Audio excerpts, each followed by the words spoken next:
ప్రభువును మనం ఆరాధించడానికి కొరకై ఎఫెసీయులకు రాసిన పత్రిక 2వ అధ్యాయము మొదటి 3 వచనాలు 4 వచనాలు చదువుకుందాం. మీ అపరాధముల చేతనో పాపముల చేతనో మీరు చచ్చిన వారై ఉండగా ఆయన మిమ్మును క్రీస్తు కూడా బ్రతికించెను. మీరు వాటిని చేయుచు వాయుమండల సంబంధమైన అధిపతిని అనగా అవిధేయులైన వారిని ఇప్పుడు ప్రేరేపించు శక్తికి అధిపతిని అనుసరించి ఈ ప్రపంచ ధర్మం చొప్పున మునుపు నడుచుకొంటిరి. వారితో కలిసి మనమందరము శరీరం యొక్కయు మనసు యొక్కయు కోరికలు నెరవేర్చుకొనుచు మన శరీరాలను అనుసరించి మునుపు ప్రవర్తించుచు కడమవారి వలనే స్వభావ సిద్ధముగా దైవోగ్రతకు పాత్రులమై ఉంటిమి. ఇది మన యొక్క స్థితి.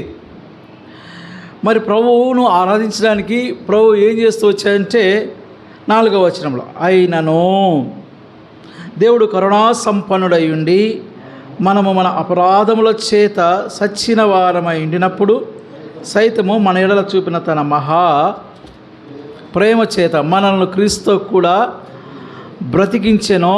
కృపచేత మీరు రక్షింపబడి ఉన్నారు. ఇది ప్రభువును మనము ఆరాధించుట కొరకైనటువంటి లేఖన భాగములు. మనం చదువుకున్నటువంటి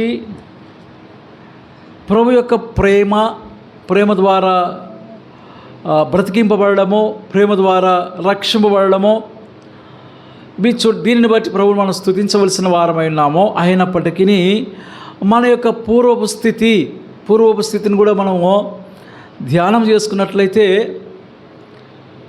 మనం ఏ స్థితిలో ఉన్నామో, ఏ స్థితిలో నుంచి మనము ఏ స్థితిలో ఉండగా మనం ప్రేమించబడుతూ వచ్చాము, ఏ స్థితిలో ఉండగా మనము బ్రతికించబడుతూ వచ్చాము, ఏ స్థితిలో ఉండగా మనము రక్షింపబడుతూ వచ్చాము. మొట్టమొదటిగా 2వ వచనం లేకపోతే 1వ వచనం, మీరు మీ అపరాధముల చేతనో పాపముల చేతనో మీరు చచ్చిన వారై ఉండగా, మీ అపరాధముల చేతనో పాపముల చేతనో మీరు చచ్చిన వారై ఉండగా. అదే కదా అపోస్తలుడైన పౌలు యొక్క జీవితం. చచ్చి ఉండి బ్రతికున్నాను అనుకుంటున్నాడు కనుక రోషము కలిగి ఉన్నాను, దేవుని నిమిత్తమై రోషము కలిగి ఉన్నాను అని అనుకుంటున్నాడు అపోస్తలుడైన పౌలు. దృష్టి లోపం కలిగినటువంటి వాడు అపోస్తలుడైనటువంటి పౌలు సౌలుగా ఉన్నప్పుడు నేను బాగున్నాను అనుకుంటున్నాడు. తర్వాత మనోనేత్రాలు వెలిగించబడిన తర్వాత పూర్వము నేను దూషకుడును, హింసకుడును, హానికరుడను అని చెప్పగలుగుతూ వస్తున్నాడు. కనుక ఇక్కడ మనం చూస్తూ వచ్చాడంటే 3 అంతల మన స్థితిని చూస్తాం. చచ్చిన వారం అంటే అర్థం ఏంటి? చచ్చి ఉండగా ఏం చేస్తూ వచ్చాడంట? 5వ వచనమా 5వ వచనం, ప్రేమ చేత మనలను క్రీస్తుతో కూడా చచ్చిన మనలను బ్రతికించను. చనిపోవడం అంటే ఏంటి? చచ్చిన వారం అంటే ఏంటి? చూడండి 2వ వచనం చదవగలరా? చదవండి 2వ వచనము, మీరు వాటిని చేయొచ్చు వాయుమండల సంబంధమైన అధిపతిని అనగా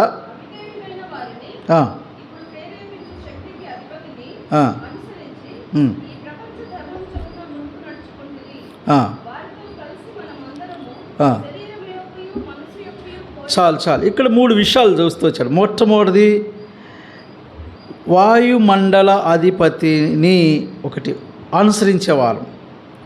2వది ఈ ప్రపంచ ధర్మం చొప్పున నడుచుకున్నటువంటి వారు. 3వది మనమందరము కలిసి శరీరం యొక్కయు మనసు యొక్కయు కోరికలు నెరవేర్చుకునేవారు. ఇక్కడ ముందు వచ్చేసేమో వాయుమండల అధిపతి అని ఉంది. 2వది ప్రపంచ ధర్మం చొప్పున నడుచుకున్నామని ఉంది. 3వది వచ్చేసేమో శరీరం యొక్క మనసు యొక్క కోరికలు నెరవేర్చుకుంటామని. ఇంగ్లీష్లో అయితే ధర్మము లేక యుగము.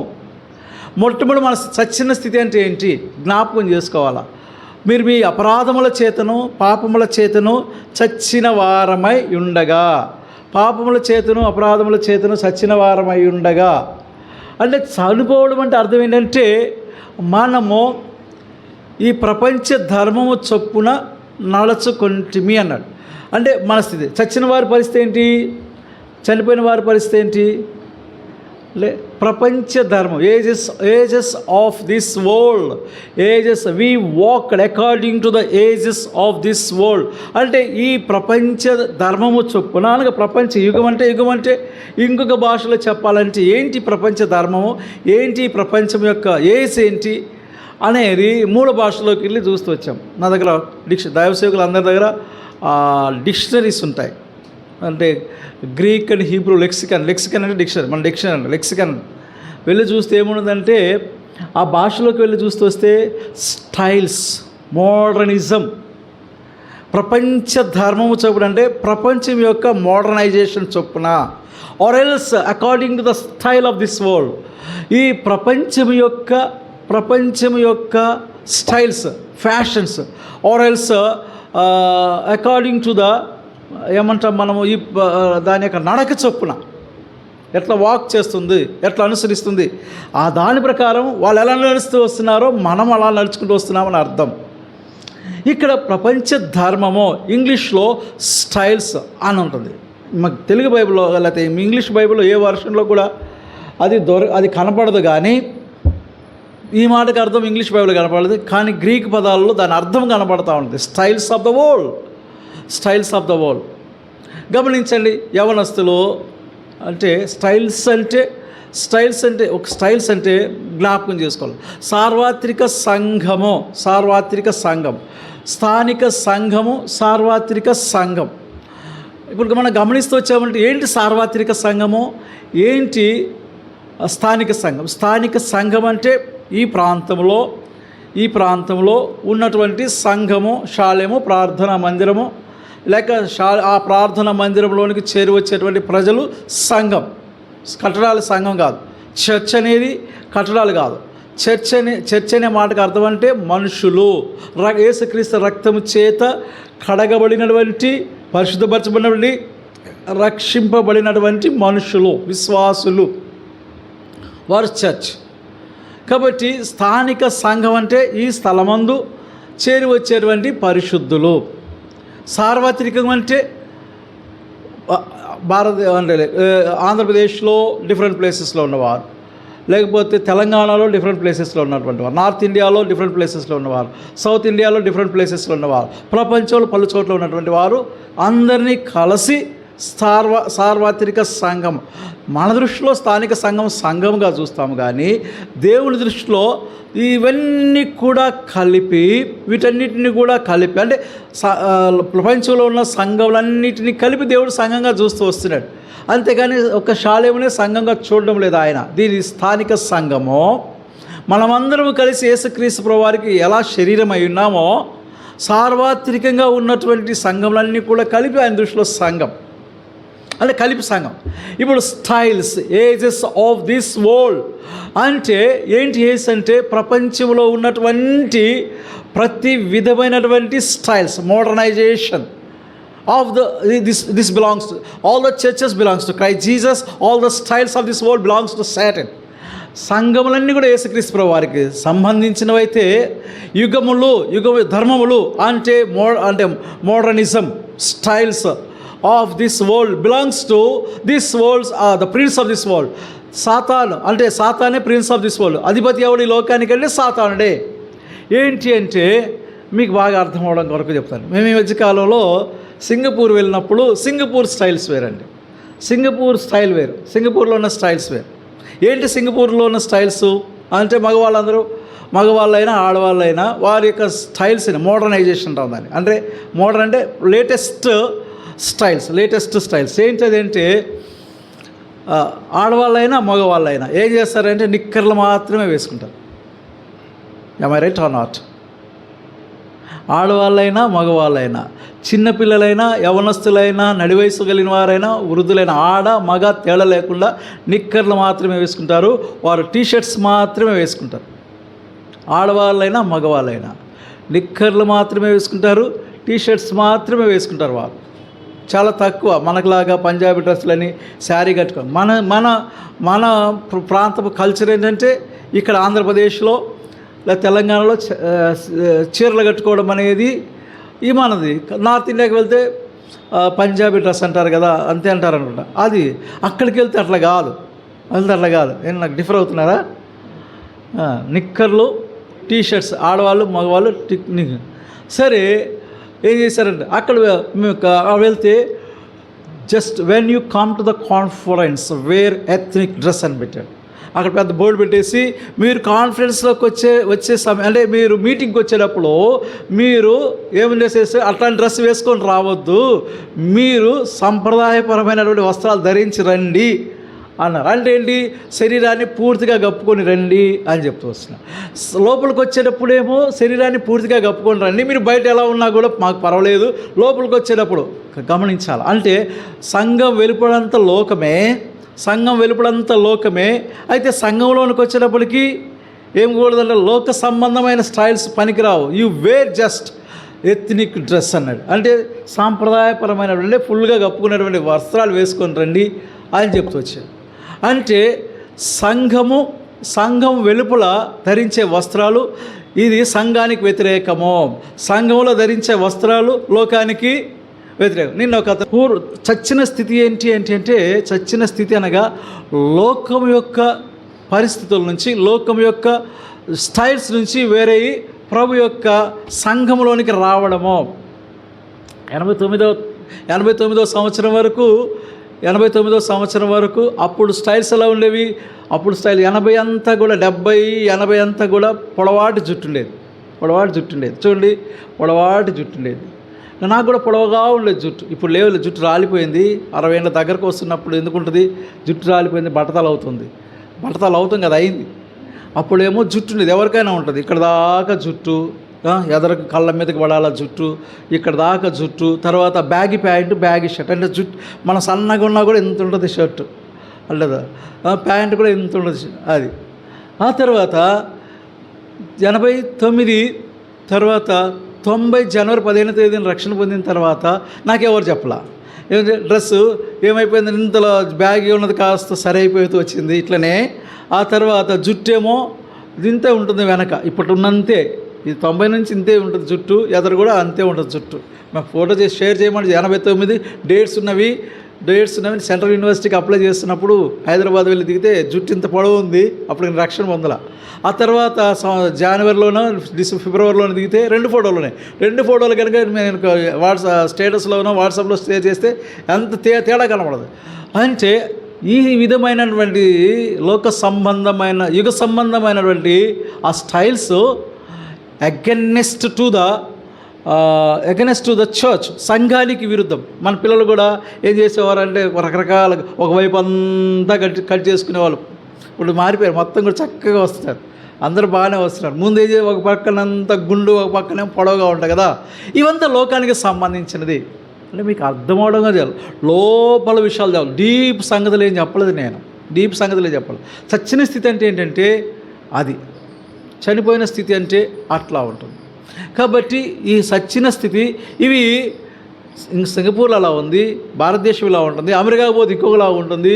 అంటే దానికి వాడికి స్థానిక సంఘం, యేసుక్రీస్తు ప్రభు వారికి స్థానిక సంఘాలు ఉన్న రీతిగా వాళ్ళకి స్థానిక అంటే మోడర్నైజేషన్. సింగపూర్లో ఒక రకమైన మోడర్నైజేషన్, ఇండియాలో ఒక రకమైన మోడర్నైజేషన్. అంటే ఏ స్టైల్ అయినా కూడా, ఏ దేశంలో ఉన్న స్టైల్ అయినా కూడా సంఘానికి విరుద్ధంగా ఉండాలి. ఒకప్పుడు మనమును అట్లా ఉన్నవారు, ఒకప్పుడు మనం కూడా అట్లా ఉన్నటువంటి వారు. మరి ఇప్పుడేమైనాము చెప్పండి, ఇప్పుడేమైనామో అలా అనుసరించట్లేదు మనం.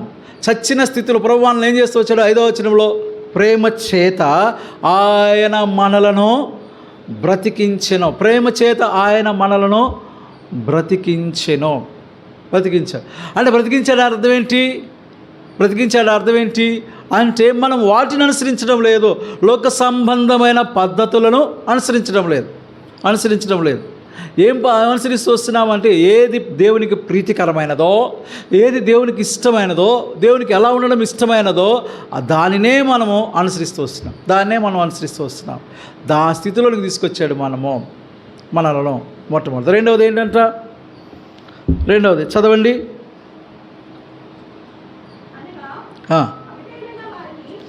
అవిధేయులైన వారిని అనుసరించి ఈ ప్రపంచ ధర్మం చొప్పున మునుపు నడుచుకుంటారు. ఇప్పుడు ఏమంటాడంటే అవిధేయులైన వారిని ఇప్పుడు ప్రేరేపించు శక్తికి అధిపతిని అనుసరించి. అంటే ఎప్పుడైతే మనం చచ్చిన స్థితిలో ఉన్నామో, ఎప్పుడైతే వారి యుగ సంబంధమైనటువంటి పద్ధతులను అనుసరిస్తూ వస్తున్నామో, మనం ఏమవుతూ వస్తున్నామంటే ఏ స్థితిలో వాటిని అనుసరిస్తూ వస్తున్నామంటే అవిధేయతను బట్టి. అవిధేయతను అదే కదా వ్రాస్తూ వచ్చాడు. మొట్టమొదటిదేమో అంటే ఈ ప్రపంచ ధర్మం చొప్పున నడుచుకుంటూ వచ్చామో. రెండవది ప్రేరేపిస్తూ వస్తున్నాడు. అంటే ఎవరిని ప్రేరేపిస్తూ వస్తున్నాడు? వాయుమండల సంబంధమైన అధిపతి. ఎవరు వాయుమండల సంబంధమైన అధిపతి? సాతానుడు. ఏం చేస్తున్నాడంట? అవిధేయులైన వారిని ఇప్పుడు ప్రేరేపించే శక్తికి అధిపతిని అనుసరించి. అంటే ఎవరైతే ఈ పద్ధతులను అనుసరిస్తూ వస్తున్నారో అటువంటి వారు అవిధేయులు అయినారంట. ఎవరు అవిధేయులవుతూ వస్తున్నారో అటువంటి వారిని సాతానుడు, ఈ అధిపతి, వాయుమండల సంబంధమైన అధిపతి అంటే సాతానుడు ఏం చేస్తున్నాడంటే ప్రేరేపిస్తూ వస్తున్నాడంట. ఏం ప్రేరేపిస్తూ వస్తున్నాడు? చెప్పండి. అది మూడవ సంగతి. ఏం ప్రేరేపిస్తూ వస్తున్నాడు అంటే దేవునికి విరోధమైన కార్యాలు చేసేటట్లు ప్రేరేపిస్తూ వస్తుంది. టార్గెట్ అదే, దేవునికి విరోధమైన కార్యాలు జరిగించినట్లుగా ప్రేరేపిస్తూ వస్తున్నాడు. ఎప్పుడు ప్రేరేపిస్తూ వస్తాడు? మనం అవిధేయులమైనప్పుడు. విధేయత చూపుతున్నట్లయితే వాడు శక్తిహీనుడు అవుతూ వస్తాడు. మనం కనుక విధేయులమైతే వాడు శక్తిహీనుడు అవుతూ వస్తాడు. మనము దేవునికి విధేయులమైతేనేమో వానికి అవిధేయులమైతేనేమో దేవునికి విధేయులమయ్యే వారంగా ఉంటాం. ఇప్పుడు మనము అవిధేయులమైనామంట. ఎవరికి అవిధేయులమైనామో అంటే దేవునికి. చచ్చిన వారం అంటే అర్థం ఏంటంటే వీఆర్ డిసొబీడియంట్ అన్టు క్రైస్ట్ జీసస్. యేసుక్రీస్తు ప్రభువారికి మనం అవిధేయులము. యేసుక్రీస్తు ప్రభువారి యొక్క మాటకు మనము అవిధేయులమైనప్పుడు మన హృదయము చెడ్డ హృదయంగా మారిపోతుంది. జ్ఞాపకం చేసుకోవాలా. వికెడ్ హార్ట్ అయిపోతుంది.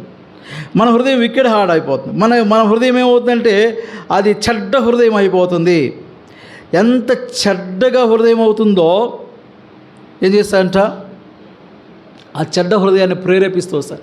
మన హృదయం అవిధేయత చూపినప్పుడు మన హృదయంలోంచి ఇన్స్పైర్ చేస్తూ ఉంటాడు. అట్లా చేయి, దానికి భిన్నంగా చేయి, వ్యతిరేకంగా చేయి.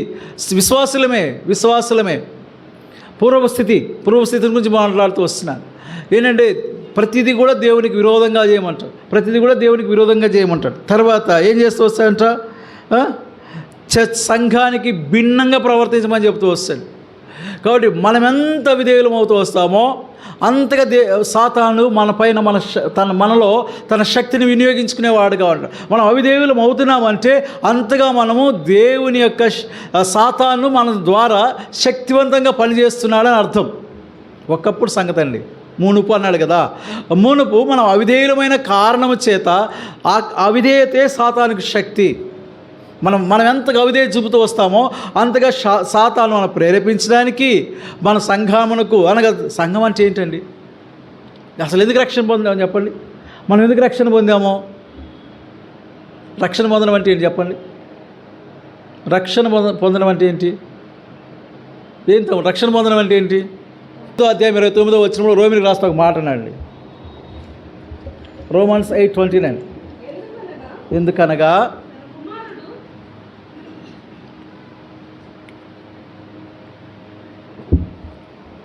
తన కుమారుడు అనేక సహోదరులలో జ్యేష్ఠుడగునట్లు దేవుడు ఎవరిని ముందుగా ఎరిగెనో వారు తన కుమారునితో సారూప్యము గలవారగుటకు. సారూప్యము గల రక్షించుకునే ఉద్దేశం ఏంటి? చనిపోయిన మనల్ని బ్రతికించడంలో ఉద్దేశం ఏంటంటే మనము యేసుక్రీస్తు ప్రభువారి యొక్క సారూప్యతను కలిగి ఉండడానికి. ప్రభువునకు మనం ఎంతగా విధేయత చూపుతూ వస్తామో అంతగా మన యొక్క స్వరూపం మారిపోదు. అపోస్తలుడైన పౌలు చెప్పలేదు, నేను క్రీస్తును పోలి నడుచుకున్నాను, నేను క్రీస్తు పోలికగా ఉన్నానంటాడు. నేను క్రీస్తును పోలిగా నడుచున్నాను, నేను క్రీస్తు పోలికగా మారిపోయాను. మన పోలిక మన బిహేవియర్ ఎలా ఉంది, మన పోలిక ఎలా ఉంది, మన యొక్క పరిస్థితి ఎలా ఉన్నాయి, దేవుని యొక్క పోలిక మనలో కనపడతా ఉందా? దేవుని యొక్క పోలిక మన కనపడుతుంది. ప్రియ సహోదరి, దేవుడు తన ప్రేమ దేవుడు మనల్ని ఏం చేస్తూ వచ్చాడు, తన పోలికగా మార్చుకుంటూ వస్తుంది. విధేయత చూపించే కొలది ఏం చేస్తూ వస్తున్నాయంటే ఆయన యొక్క పోలికలోనికి మార్చుకుంటూ వస్తుంది. అది ప్రధానం. తీసుకెళ్ళి మన పరలోకంలో వెళ్ళడం ప్రధాన ఉద్దేశం కాదు.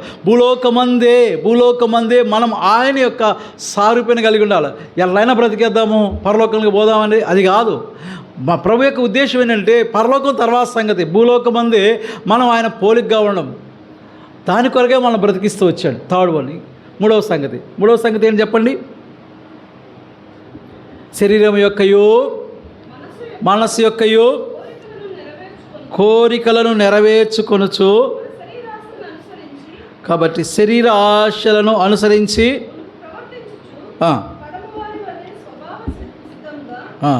శరీరం యొక్కయు మనసు యొక్కయు కోరికలు నెరవేర్చుకుంటూ వస్తున్నాం. లస్ ఆఫ్ అవర్ ఫ్లష్. ఏ స్థితి అంటే ఫాలన్ నేచర్, పడిపోయిన స్థితి. పడిపోయిన కోరికలు, ఇచ్ఛలు, పడిపోయినటువంటి పతనమైన స్థితి ఉంటుంది. కోరికలు ఉంటాయి, రకరకాల కోరికలు ఉంటాయి. భక్సింగ్ గారికి కావలసినంత డబ్బు అండి, కావలసిన ఒక అమెరికాకు వెళ్ళాడంట. అమెరికాకు వెళ్తే మీటింగ్స్ అన్నీ అయిపోయిన తర్వాత ఆయన ఏం చేస్తూ వచ్చాడంటే, ఒక ఆయన బాగా డబ్బున్న ఆయన ఏం చేస్తూ వచ్చాడంటే, డబ్బులు తీసుకొచ్చి కోటాను కోట్ల రూపాయలు ఏం చేస్తూ వచ్చాడు, ఇదిగో ఈ డబ్బు తీసుకోండి అన్నాడు. ఎందుకు ఈ డబ్బు అన్నాడు. ఎందుకు డబ్బు? మీ సేవకు పనికో. నీ డబ్బు పైన నేను సేవ చేయలేను.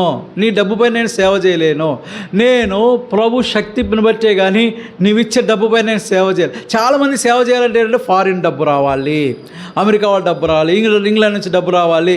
డబ్బు వస్తేనే కానీ ఫండ్స్ వస్తే కానీ సేవ చేయలేమనే కోరిక.